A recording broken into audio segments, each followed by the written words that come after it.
Because I know I just killed that person.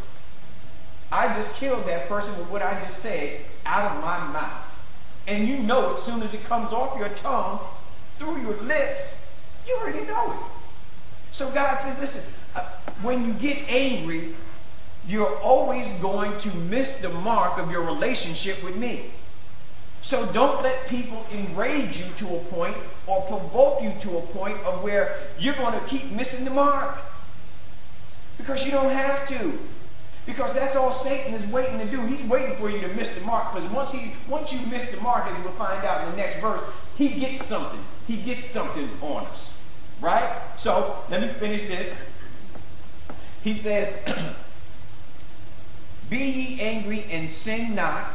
And the word not, in the Greek, it means when I sin, I become faint and weary. I become faint and weary in my faith, in his faith, because my faith is already out the door. So I'm getting weary and I'm fainting in Christ's faith. And this is really good too. Let me read this to you real quick. Faith. Faith is taking the first step without seeing the... I'll read that again. Faith is taking the first step without seeing the whole staircase. Isn't that something? So when God says take a step of faith, I don't have to see where the staircase is going. All I got to do is see that first step and take it. And see, and that's what God is talking about here. When we come to the point of where we know we're getting ready to get angry, take that step of faith and don't let it happen. So he says now, he says, be ye angry and sin not. Then he says, let not the sun go down upon your wrath. Right? Okay? So he says, let not. There's the word not again.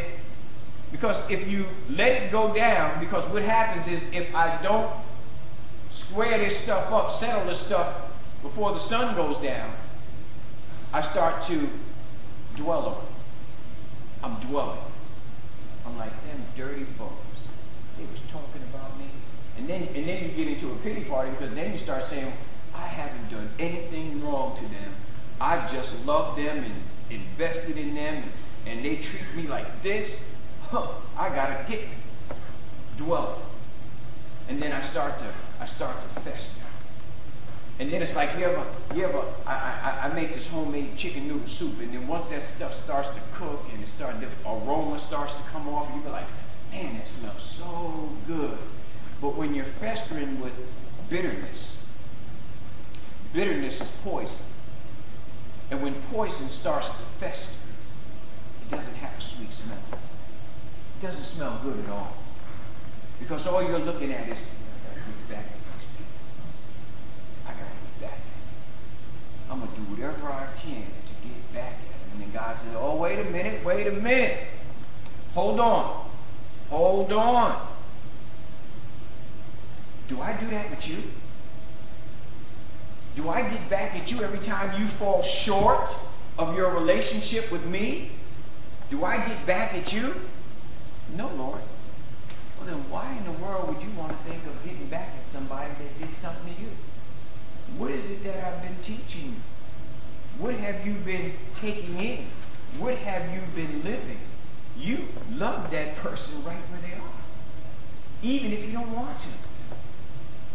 Because you're committed to me, not the person. So if you're committed to me, you do it even when it hurts. Even when it hurts.